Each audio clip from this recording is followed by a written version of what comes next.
Hello and a very warm welcome to another edition of Talking Germany, the show where we do just that. And my guest today is one of the funniest people here in Germany, and without any further ado, here she is, Cordula Stratmann. Hello. Hello. Hi. Hello, and thank you for joining us on Talking Germany. Yes. It's a great pleasure. Now, as you've probably guessed already, Cordula Stratmann is a comedian, but she's much more besides. She actually started out in her professional life as first a social worker and then a family therapist. Now, she's also written a couple of books, including most recently a novel, so I'm sure there's plenty we could look forward to when we talk to Cordula about the following topics. The strangest things. Cordula Stratmann laughs a lot, not least about herself, and the main source of her comedy, the quirks and foibles of everyday life. Parents and children, our guest, who certainly knows what she's talking about, will help us to take a closer look at Germany's youth welfare offices. And 100 kilos of candy. We visit Caramel Freddy, the Dutchman who's a key supplier for one of Germany's sweetest traditions.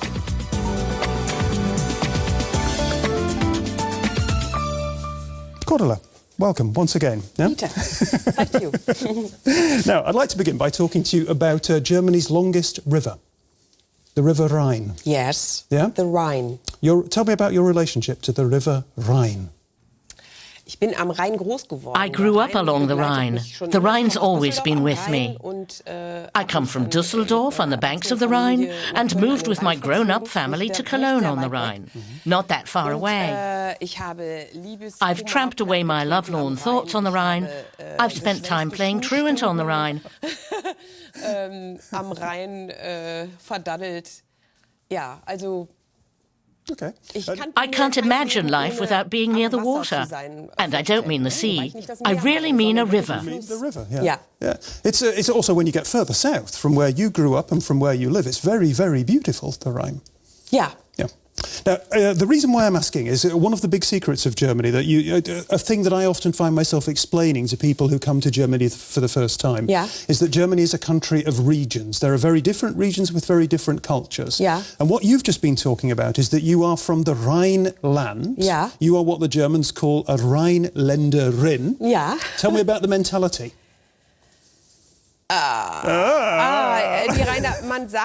They always say Rhinelanders are also jolly. And I think that when I look around all over Germany, there are many regions where people like to laugh. Basically, it's a smart idea to have fun. But I think you make contact quickly in the Rhineland. Rhinelanders don't like to be alone and don't like to leave others alone. That can be an imposition on people who like to be alone. They shouldn't go into Rhineland pubs. They'll be invited to drink beer because they look so lonely. Dort wird man gerne auch schon mal einfach zum Bier eingeladen, weil man so alleine aussieht. It sounds like an English pub. Yeah, that's what happens in English pubs. Yes, exactly. It's just as great in English pubs. They talk to you and ask, "What are you doing here? Where do you come from?" And I think that's lovely. Das finde ich sehr schön. Okay. And you were born in Düsseldorf, you live in Cologne. Yeah. There are all these regions of Germany, and each of these regions has got accents. Can you do a Cologne accent for me? I don't like doing Kölsch like this when people ask me to. Ask me to play the piano and I won't. I come from Düsseldorf, and anyone from Cologne hearing how badly I do a Cologne accent would have a heart attack. They'd say, that's not Kölsch, that's something completely different. Weil er sagt, das ist ja nicht Kölsch, das ist ja irgendetwas anderes. Well, I understood about, I don't know, 3/4 of that, which was pretty good going, lovely. I'll tell you what, can you do a Berlin accent? Ich habe schon mal gehört, also ich sage das jetzt in aller Bescheidenheit. I say this with humility. Once a Berliner heard me and asked if I came from his part of town. I said, no, I come from the Rhineland. I think Berliners often think it's stupid to come from the Rhineland. Das finden die Berliner oft, glaube ich, total albern, ne? Aus dem Rheinland zu kommen, ist richtig... yes. There's a lot of suspicion. There's a lot of suspicion between the Rhinelanders and the Berlin. We'll talk about that maybe in a second. I tell you what, your Berlin accent is good. I have lived in Berlin for 20 years and I can't do a Berlin accent. Certainly not like that. Yeah. Because you are a native speaker from England. Okay. Right, folks, you've had your first impressions there of Cordula.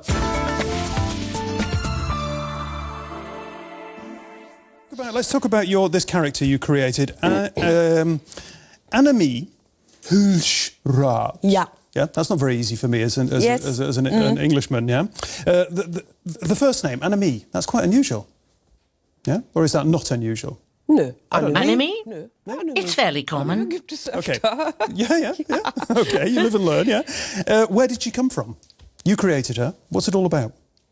Wir haben A group of friends and I put on a carnival performance for the first time in 1992. It was grassroots carnival, sort of alternative carnival. Alternative carnival, political, correct. Fringe carnival, off carnival. Strong Oh. and so on. Yeah. Ja, und dort habe ich überlegt, So there I thought about what I could do.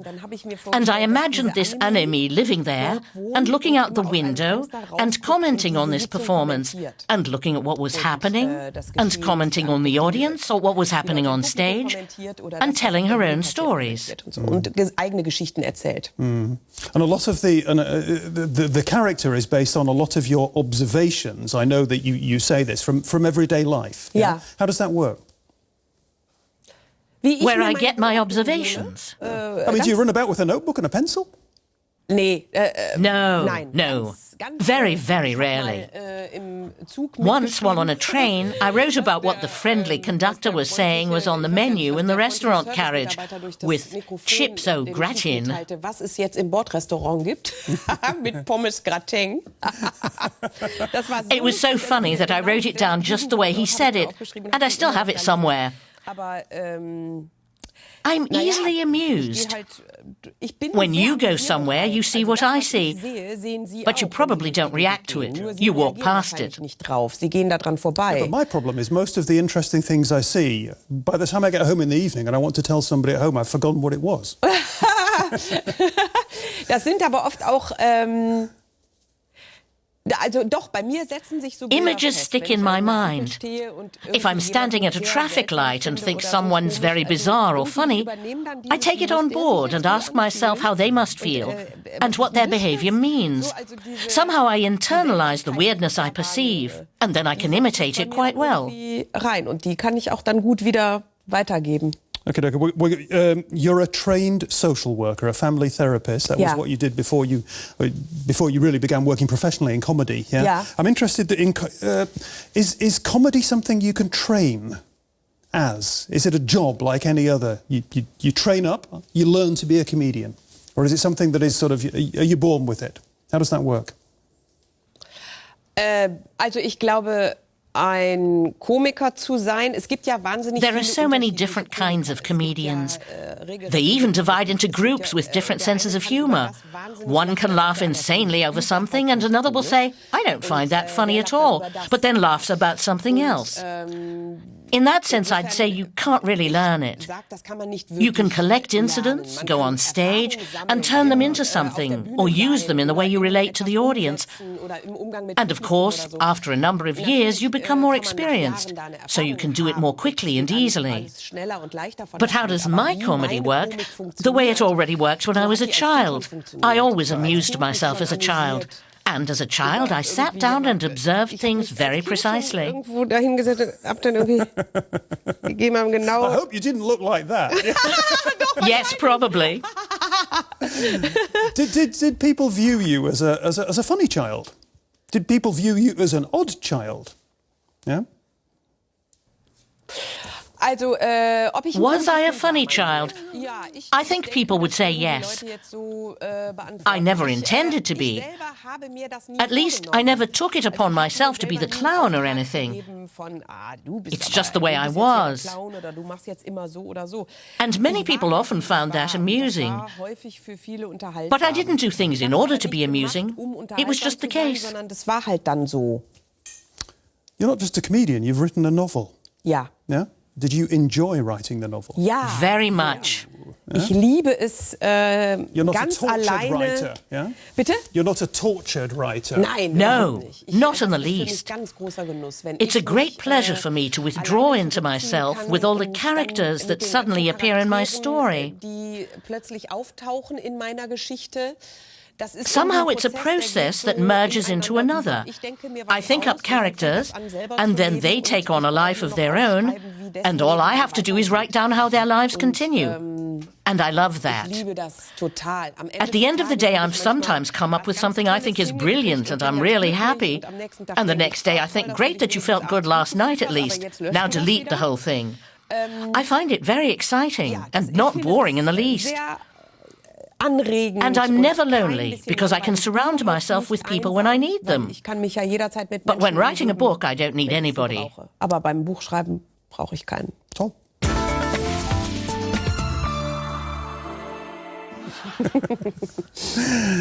I like that. I like Schillerstrasse an awful lot. Well, whose idea was it?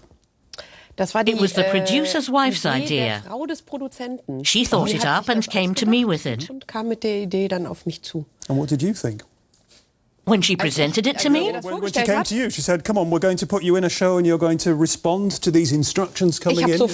I immediately thought, what a great idea. What a fabulous format for someone to dare to do. Being you, yeah, in that instance, yeah? I mean, how does it feel? You know, how do you do it? How do you do it? How do you get the right mindset? I need to understand that. How do I do it? I wouldn't say I'm such a great improvisation artist, because I think everyone improvises. The whole life is improvisation. From morning to evening. Bis abends. Und I do it consciously because I enjoy it. These moments when something emerges. I've always found that funny. The way somebody is trying to solve a problem and you can watch the way he says, and then rejects the idea and then tries something out which unfortunately goes wrong. Everyone's familiar with that process. And I just enjoy putting it into focus. That's why I really love it when I'm supposed to use improvisation in my work. I have no angst, no fear of making a mistake or not being able to come up with something, because that's an intrinsic part of it. Zugehörig. That's the word, though, isn't it? Angst is the word. That wonderful German word for fear. It's got a very strong flavour in German. Yeah, because you say improvisation is like everyday life. Yeah. Everyday life, there's an element of angst, an element of fear in everyday life, in every encounter. Yeah. Would you call yourself a confident person? A self-confident person?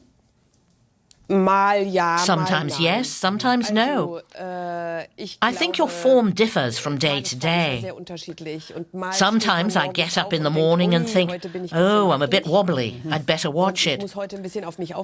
And sometimes I get up and know, today I could uproot at least 4 trees, if I get around to it.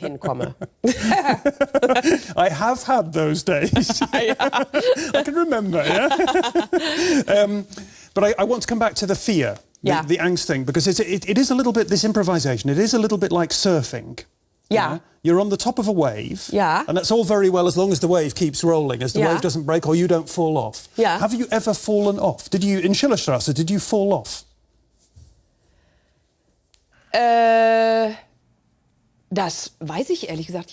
To be honest, I don't.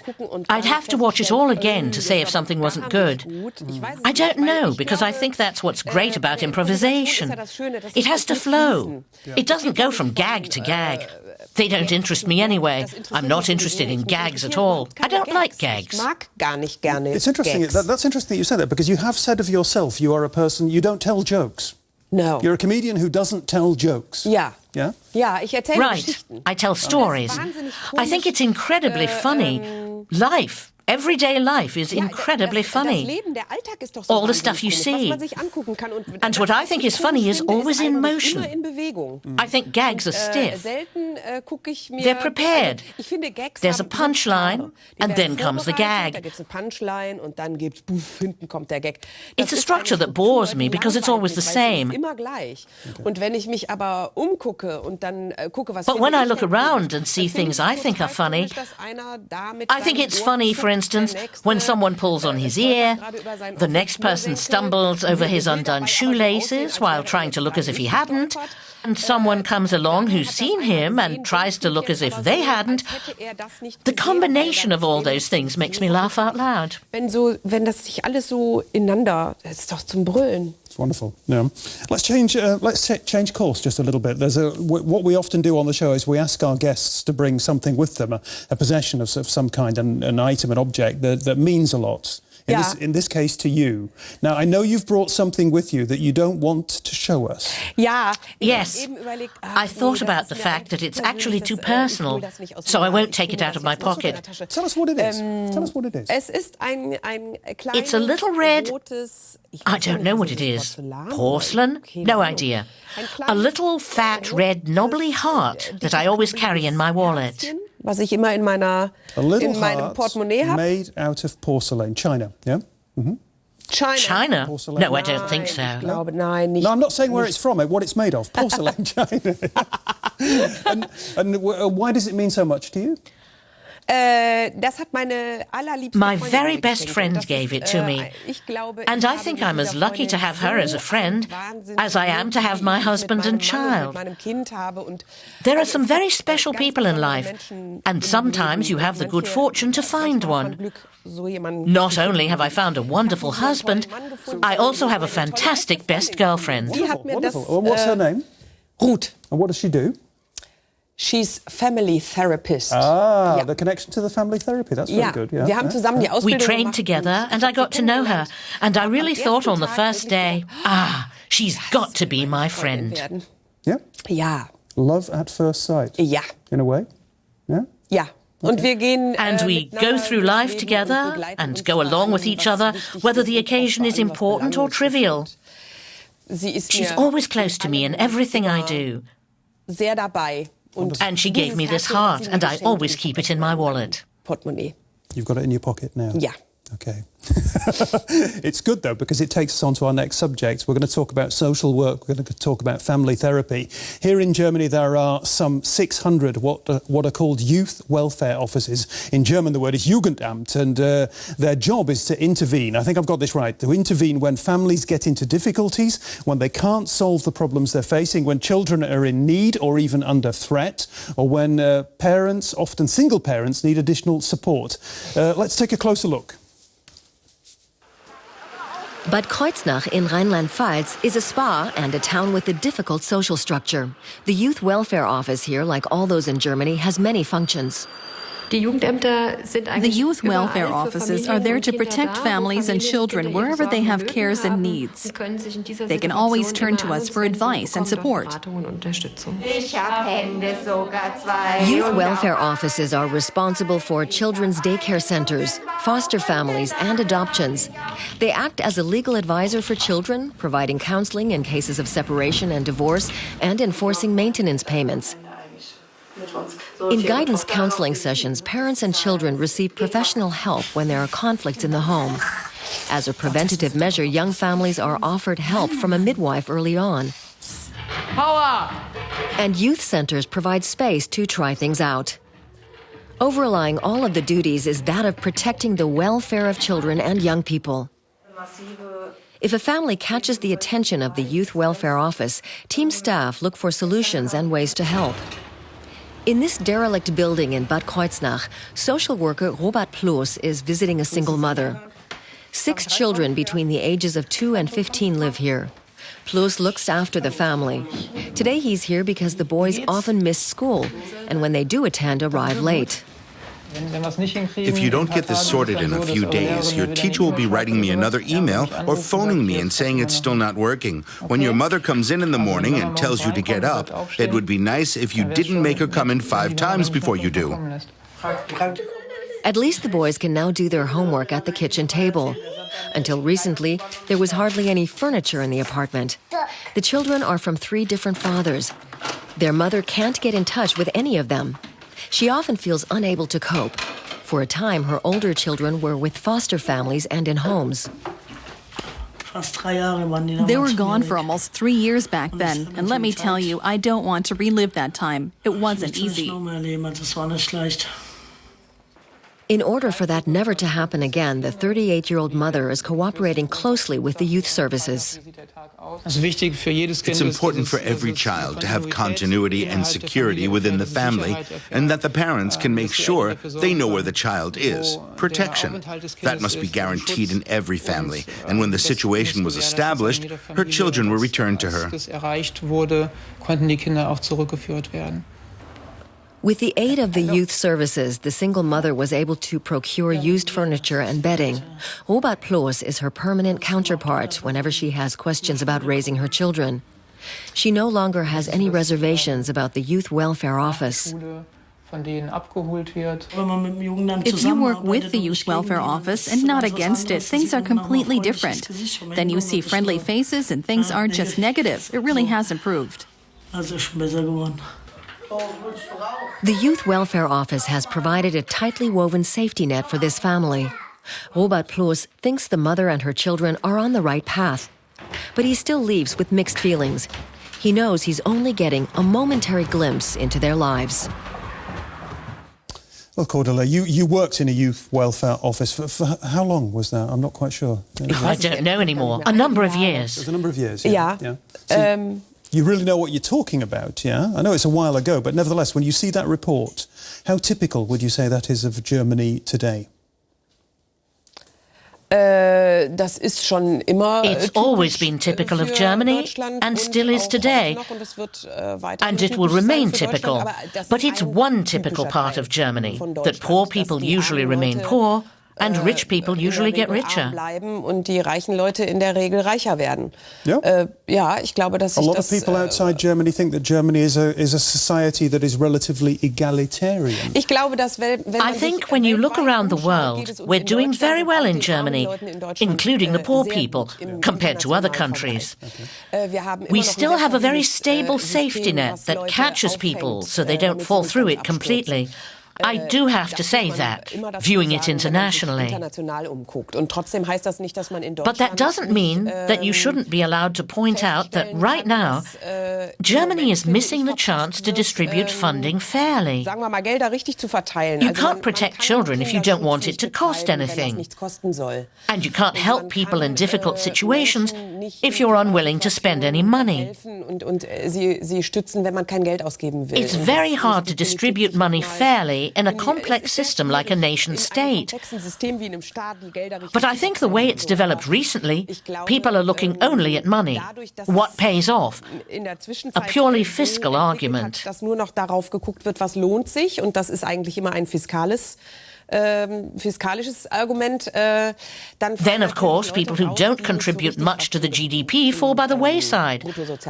And that's not a solution. We've just seen an example, and it's a very typical example featuring people on welfare. But there are also examples among the families of doctors and engineers. I was going to ask if there's a class element. Is it only people on welfare? Of course not. And people like to film examples like that, where they think, oh my God, it's a completely foreign world. I've experienced disgraceful cold-heartedness in well-educated families, where the parents think their children must get high marks in school and do everything brilliantly. And when it comes to failure, those parents are extremely bad for their children. And that can also turn children into disturbed people who don't know how to deal with conflict. The young thugs who attack people in the underground system aren't all from families on welfare. They come from families that are well off, where you'd say, how could that happen? The parents are so well integrated into society. And what about the youth welfare offices themselves, the Jugendämter that we're talking about here in the film, and where you worked? Sometimes it seems to me a little bit unfair that if everything goes all right, then you don't hear about the work that's being done, and there's very little praise, I think, probably. If something goes wrong, booms, you're in the headlines. I'd say something's wrong in these families. In diesen Familien, wo Gewalt ist oder sowas, dann ist das vollkommen. Where there's violence or something like that, then it's perfectly right for the social worker to be at the door and tell them, listen, we can help you. Maybe we can also help by separating the children from their parents. That's an extremely difficult decision with wide-ranging consequences. That's why it has to be made wisely. I've lost my train of thought. What was I talking about? No problem. No problem. You were talking about the intervention and about the bad publicity that you may get. That you're going to have the press coming down hard on you. Then I misunderstood you. Let me start again. The Youth Welfare Office gets a bad press because it's so easy to simplify things. That doesn't have anything to do with the complex problems that overburden the youth welfare officers. The staff, the social workers, generally have too many cases to look after, and they can't manage. Every evening they go home and say, I really hope I've made all the right assessments. I hope I can let the parents in Family A and Family B alone with their children. I hope it'll be okay if I don't look in again until next week. Social workers try to keep in contact with one another, but the fact is that you can't always recognize and solve certain problems in advance. Unfortunately, that's how it is. Schon vorwegnehmen. Das ist leider so. Okay, so first of all, you were a social worker, and you're certainly talking a lot about your own personal experience here. And then you became a family therapist. My guess is that you were good at the job. Were you good at the job? Were you a good family therapist? I hope so. Yeah. I really do. Do you think the same qualities that go into comedy, which is a very human kind of an art form, where you're really dealing with people, the same qualities apply when you're doing family therapy? Ja, absolut. Yes, absolutely. It's certainly true of the way I do comedy. You can do both together. For me, it's always about authenticity. I think what audiences like about my humor is this genuine quality I establish. I don't think up something absurd in advance and then let 5 writers get at it and build in a few gags. I look around me and relate what I've seen. And then I thought this or that, and then he fell on his face. Like that. And I find that funny. There'll be people who say, oh, Cordula Stratmann, she's not for me. I need things to go bam, bam, bam. And there are people who do that really well. An interesting question is that, of course, but at the time when you were working as a family therapist, at least if I understand the situation rightly, you've got a son now who's 6 years old. Yeah. This was before that time. You didn't have a family of your own in the sense that you had your own child back then, yeah? What have you learned since then, because you now have your own family? Oh, a lot, Mr. Craven. Oh, God. Back when I was a family therapist, I was always a bit wary when, during a period of counselling or at the first session, parents asked me if I had children myself. I said, no, I don't, but it's worth its weight in gold to you that I can make my observations from outside and put them at your disposal. And I don't need a child of my own to do that. Now I'd say, a good therapist doesn't necessarily need to be a parent, but it's very helpful. Aber es ist sehr hilfreich. The feeling is different. If I were to tell a father or mother nowadays that they can't make their child feel like a failure, that they'd have to do things differently, I'd do it just the same way and look for solutions with them. But now I'd know a lot more. You sometimes think, how will that work? How should I do this? I'd like to do it properly. But how do you do it properly? Ich will es gern richtig machen, aber wie geht denn richtig machen? Okay, let's be very, very concrete here. Yeah. What would be the best single piece of advice? If somebody who's said, you know, we're going to have kids now, and they come to you and say, what's the best single piece of advice you could give to me as a parent? I've put you on the spot. Ich glaube, das Wichtigste, it's such a complicated subject, and only very rarely can you reduce complicated things to a common denominator. But I think the most important thing is not to lose contact with your child. You don't have to do everything right, but you do have to show yourself to your child. I've apologized to my son on occasion. I've said to him, I'm really sorry, I got it wrong and I was really stupid.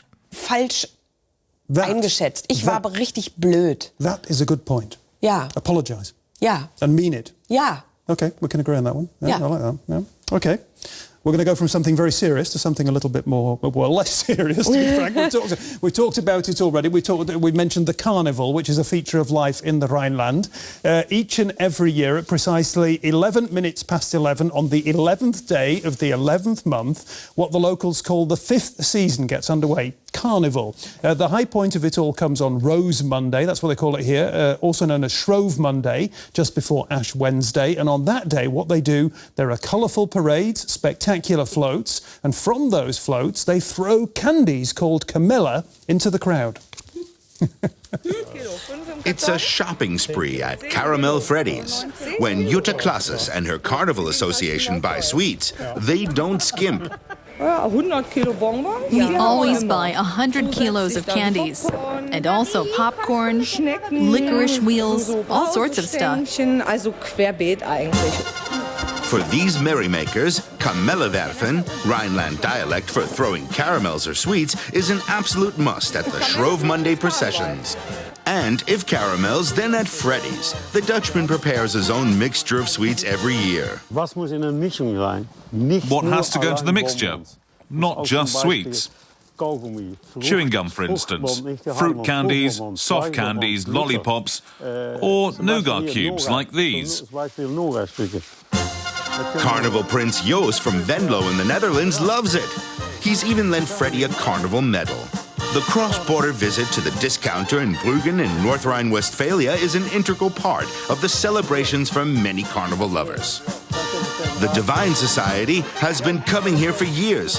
So have regular German customers who enjoy the atmosphere. The people who come here are always jolly. They come in and hear the music and go along with it. And then someone tells a joke or asks how it was last year, or how the dog is doing, for instance. You can talk about everything. Freddy Franken has always loved Carnival. In the Netherlands, it's celebrated in much the same way as in Germany. One of the 67-year-old's favorite hits comes from Cologne. Viva Colonia, wir lieben das Leben, wir lieben auch die Lust, wir haben immer Durst, At Cologne's Shrove Monday procession alone, 150 tons of sweets are thrown from the floats. Added to that are 700,000 chocolate bars and 220,000 boxes of filled chocolates. The 10,000 carnival participants also distribute posies to the million or so spectators. The tastes and standards of the merrymakers lining the route have changed over the years. Children don't pick up the bonbons. They're happier with crisps or chocolates. Lollipops are always good. 1, 2, 3, bis hier. Nee, bis hier. Die Männer, die gehen noch weiter zurück. You can even practice throwing sweets at Freddy's. Here, he's hosting a spontaneous competition between Germany and the Netherlands.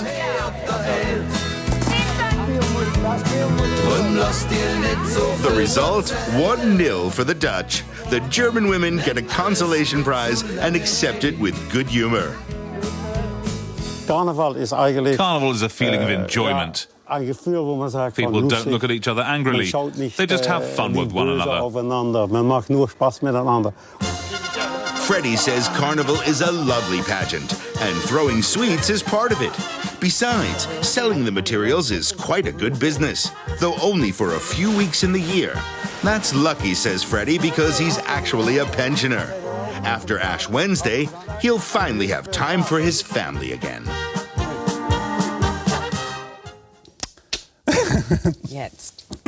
We got to Carnival finally, yeah? We've just been talking about it now. I know that you're not a fan. Tell me about that in a minute, but let's go a little bit back in time to the young Cordula. What was your first, growing up in Dusseldorf, what was your first memory of Carnival? I'm one of those atypical Rhineland children who hated it. I didn't like it. Why? Because so many overexcited grown-ups who looked completely crazy were gathered together, and half of them fell over drunk, and half of them peed in the gutters. And you had to get past them. From the left came a giant mouse that jostled you. In front of you was a sailor. I didn't find it very nice as a child, and my opinion hasn't changed now that I'm an adult. I still don't find it enjoyable. You don't like the music? There's music at the Cologne Carnival that's sensational to this day, but I haven't followed it since then. The Black Fours, they're a Cologne Carnival group from the 1970s. Their lyrics were pure poetry. That's the real Cologne Carnival, or LSE, a trio that played great music and wrote great lyrics. Eine dreiköpfige Band, die haben tolle Musik gemacht und tolle Texte. Das gibt es.